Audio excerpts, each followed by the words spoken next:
Teníamos ganas hoy de hablar de algo que seguramente ustedes están pensando y replanteándose también, ¿no? A ver, ¿qué voy a hacer durante los próximos meses, los próximos días? Ahora que se vino la vacunación, que seguimos en pandemia, que nos seguimos cuidando, pero la verdad es que prácticamente no hay restricciones en relacionarse con la familia, con los amigos, ya las burbujas no son tan cerradas y con lo cual uno de a poco va volviendo a la rutina. Y muchos abuelos también volvieron a la rutina de cuidar a sus nietos. Ahora, ¿les gusta esa rutina? ¿No les gusta esa rutina? Aman a sus nietos, pero esa rutina en particular los hace sentir un poquito incómodos. Quizás durante el último año y medio se pusieron a replantear determinadas situaciones y pensaron, tengo ganas yo de hacer esto, tengo ganas de hacer otra cosa y si quiero lo llevo a la plaza y disfruto con él, pero no sé si tengo ganas de realizar así un cuidado como si fuera una especie de trabajo. Bueno, para esto vamos a estar hablando con un especialista, con el sociólogo Horacio Crobeto. Además de ser sociólogo, también le vamos a ir preguntando a Horacio qué pasa con ese programa para educación de adultos mayores que tiene la Universidad de La Plata, pero eso para después. Primero le damos la bienvenida. ¿Qué tal? Muy buenas tardes y gracias por hablar con nosotros. ¿Qué tal, Paula? Muchas gracias por la invitación. Gracias a ustedes.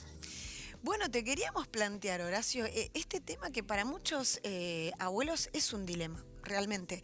Antes de la pandemia, quizás era normal, común o parte de su rutina cuidar a los nietos, ¿no? Y la sociedad un poco a esta generación de abuelos, quizá la generación de abuelos que venga ya, esto no va a ser un problema y va a ser algo superado, ¿no? Pero para esta generación de abuelos, para los que tienen hoy entre 70, 80, es muy común que parte de su día esté destinado a cuidar a los nietos, casi como una especie de obligación, entre comillas. Sí, tal cual. Y bueno, ahora es que estamos volviendo, ¿no? de este gran parate general que hemos tenido. Algunos están volviendo desde hace un tiempo. Nosotros, por ejemplo, con el programa Educación para Adultos Mayores, estamos intentando ahora retomar la presencialidad. Y este es un tema que vuelve, ¿no? Obviamente. Bueno, las escuelas están hace un tiempo funcionando, la actividad se está normalizando de a poco, por suerte. Y yo creo que este tema tiene como varias dimensiones, ¿no? Para Sí. ser abordado en principio. Eh, Claramente yo creo que es como vos decís, en principio se ha ido configurando con el tiempo esta especie de mandato, ¿no? De, de, de la abuela en particular que cuida, eh, aceptando muchas veces sin cuestionar, ¿no? Es algo que está naturalizado, se ocupa de sus nietos, incluso a veces de la crianza misma, por este mandato que no solo viene implícitamente de parte de los hijos o hijas, sino que emerge de lo social, ¿no? Ujú. Es algo que sí, que en general está naturalizado y que muchas veces se padece, ¿no? Yo creo que la clave para ir despejando, ¿no? Incógnitas es el padecimiento. Que yo creo bueno, que en general se da claramente, ¿no? Que uno puede identificar cuando Sí. está en una situación que le pesa, ¿no? Que lo cansa, Ujú. que siente que no le corresponde. Y se desdibuja Pero un bueno, poco la imagen de la abuela o del abuelo, porque en realidad no es la función de crianza, ¿no? La que tiene un abuelo. No, en un punto no, no, claro. no se desdibuja esa imagen de la figura de los abuelos.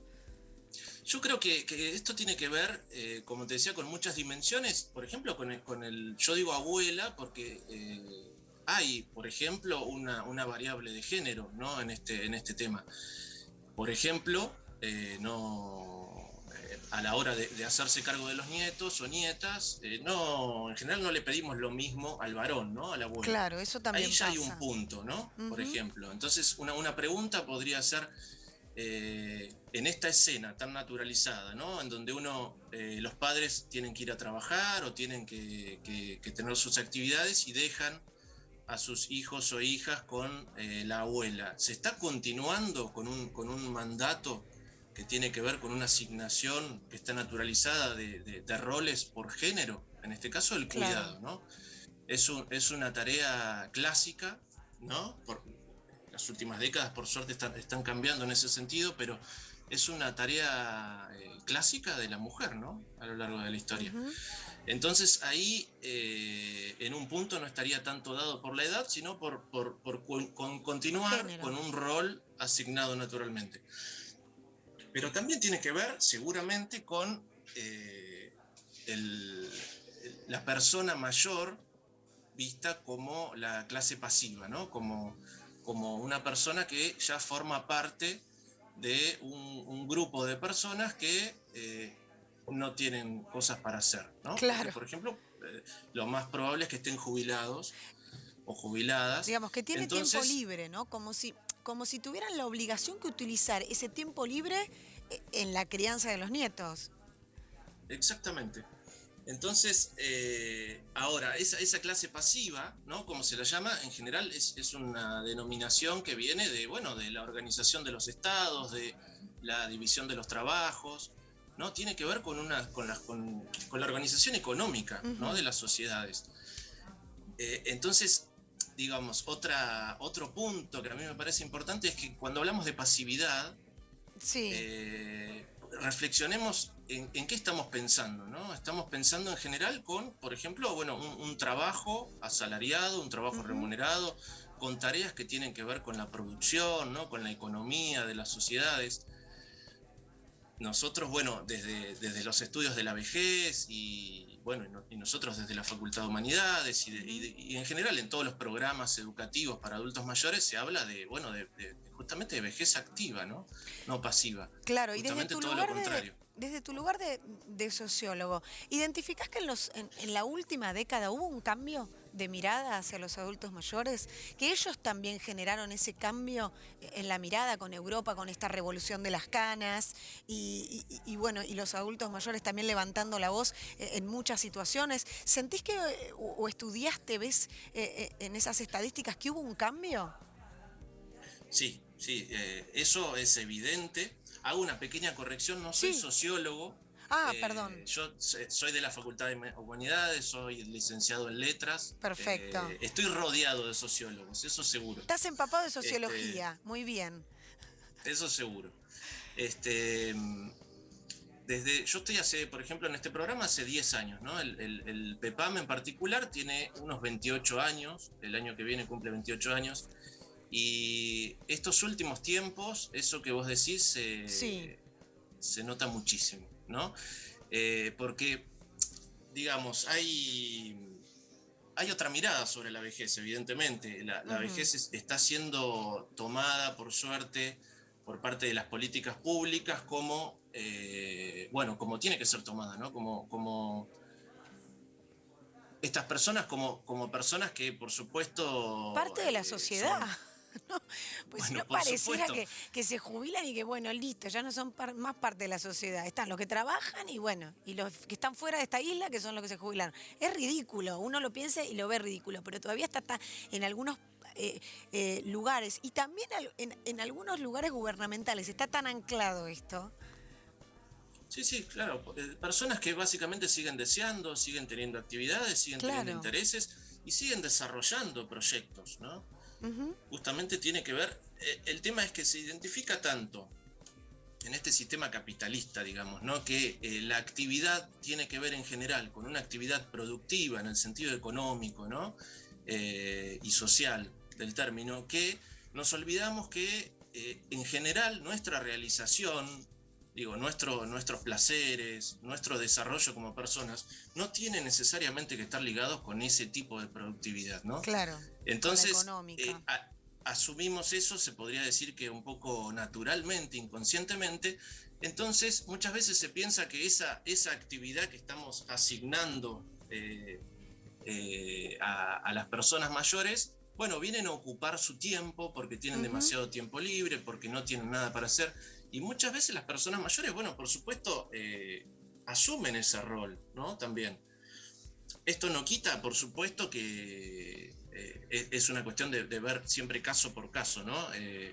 Que la realización de una persona pueda estar seguramente en pasar tiempo con sus nietos. Ahora, me parece clave siempre pensar en la obligatoriedad, ¿no?, que se asume, o en el Claro. padecimiento, porque, bueno, criar niños y niñas suele ser una tarea ardua, cuidarlos, ¿no? Es mucha responsabilidad. Y no es lo mismo pasar tiempo y compartir actividades y juegos con los nietos, con los nietos y con las nietas, que tener que obligatoriamente cuidar de ellos, ¿no? Eso es, por Seguro. supuesto, algo clarísimo. Pero digo, en este rol que se le asigna, ¿no? Por supuestamente tener tiempo libre Ujú. y no tener otras actividades, yo creo que hay una contradicción grande también, porque es la clase pasiva, pero al mismo tiempo se ven muchas veces condenados, es una palabra fuerte, pero muchas veces pasa eso, Sí, a seguir brindando su tiempo, ¿no? Para que los trabajos puedan seguir siendo realizados, ¿no? En claro, este caso, por como sus un hijos. servicio Por gratuito, supuesto, digamos, claro, como una colaboración exactamente. gratuita. Entonces, por supuesto, no son. No se cobra por eso. Hace poco surgió una especie de polémica en España y en algunos otros países europeos, porque se propuso que las personas mayores empiecen o tengan el derecho de poder cobrarles a sus hijos por el tiempo en el que los cuidan, Mm. ¿no? Eso es algo que no ha pasado acá, pero bueno, se ha llegado a discutir e incluso se intentó, hubo algún proyecto de legislar, ¿no? Ese tipo Claro. de Bueno, actividades. de hecho hay familias en donde, aunque no haya nada establecido, digamos, a nivel, no sé, como el monotributo o demás, muchas familias establecen que, bueno, que si su madre o su padre van determinadas horas a su casa, le pagan un sueldo, una remuneración, como si contrataran a una persona, porque prefieren Sí, inclusive que sean ellos los que cuiden a sus hijos y comprenden que son muchas horas y que son muchos días a la semana, con lo cual se establece como un acuerdo entre partes. Horacio, ya estamos despidiéndonos, pero no quiero finalizar sin que me cuentes un poquitito si vuelve la presencialidad a las clases de los adultos mayores en la universidad. ¿De qué se trata ese programa para los adultos mayores en la Universidad de La Plata? Y si vuelven o si siguen por Zoom. bueno, sí, estamos muy contentos y ansiosos también porque, bueno, nosotros fuimos de los primeros que dejamos la actividad bueno, por el Claro. tipo de población que tenemos, ¿no? Los adultos mayores, que fueron de los más afectados en la pandemia, pero ya estamos planificando la presencialidad para el año que viene. Vamos a seguir virtualmente porque aprendimos mucho también y bueno, y nuestros alumnos y alumnas también. Pero bueno, ya que estamos, quiero invitar a todo el que se quiera sumar. Hay todo tipo de talleres en PEPAM, que depende de la Facultad de Humanidades de Ujú. la Universidad Nacional de La Plata. Y la idea es un poco esa, que uno pueda seguir desarrollándose. Es también el concepto de educación permanente que tenemos nosotros, es decir, que nunca uno puede dejar de aprender y de desarrollar sus deseos. Así que sí, estamos para febrero volviendo con una oferta de talleres Buenísimo. presenciales y también virtuales. Y pronto vamos a tener novedades. En un par de semanas ya vamos a abrir las inscripciones. Así que bueno, A, invito a todos y a a todas. estar atentos ahí entonces para esas inscripciones que están buenísimos. Los cursos y aparte son súper variados, así que hay que aprovechar y hay que, no, cuiden a sus nietos, pero gran parte del tiempo después hagan un curso, vayan a pasear, usen el tiempo en lo que ustedes quieran. Gracias, muchísimas gracias, Horacio. Gracias a vos, Paula. Hasta luego.